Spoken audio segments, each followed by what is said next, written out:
talking about Celtic being dynamite at the moment. How big a gap do you think it is between them and Rangers just now? It's a chasm, and I couldn't believe the result from Ibrox on Saturday, because I thought with Barry going in there, when he made the change against Kilmarnock, it was a positive one. It was brave, and they got the result and the performance. And you're thinking, well, maybe there's a bit of momentum there, but to go the other way. So there's a huge fragility there in the squad. And whoever takes over, whether it be Barry or somebody else, everyone talks about a rebuild. For me, it's a change of culture and psychology, really, more than anything else. I think they've got some good players there, but obviously the psychology of the team isn't right. What do you mean a change of culture? Can you expand on that? Well, they do well when they're not expected to do well, and then when they are expected to, win games, they can't do it. So that needs to change, and I think they have to get things right domestically first and foremost before they think about anything else. They need to be far more consistent in the league, far more consistent in the cup competitions, because if they go out to Fenerbahce in the Europa League, the season's done. We're only in March. Neil, talking about that change of culture, is that possible with the current personnel, or does it have to be new bodies that come in to change that mentality? I think you got to work with what you've got. You can't just have a clean sweep. Everyone talks about rebuild and a new manager coming in and clean sweep. Been hearing this for the last 3 or 4 years. I'm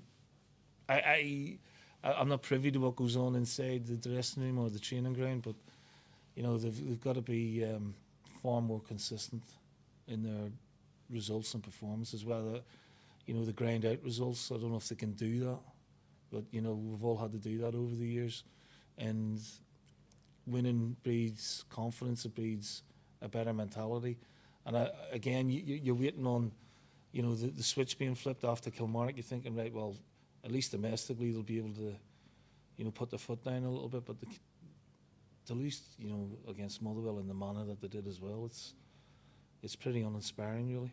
Barry Ferguson mentioned on Saturday there's also a problem with them playing at home. That's 3 defeats. Well, there wasn't before, because the home record was excellent. But the Queen's Park games obviously rocked them in some way, shape or form. And you have to get over that. It can happen once in a blue moon, a result like that, but you have to bounce back from it immediately, and they haven't done that. So they've lost now to St Mirren, they've lost now to Motherwell. Playing for a club like Celtic and Rangers, that we all know about the demands and the expectation. You have to handle that. It's not just one or two, it's the whole group. Somebody has to carry the team. It might not always be a Tavernier, it might not always be a Raskin, but there has to be 3 or 4 that'll get them over the line, and they're not doing that at the minute. Is that almost more as important when you're kind of building a team with Celtic Rangers, that you have players that can handle those expectations? Yeah, you don't know until they're in the building. I've seen players with big reputations come to Glasgow and struggle.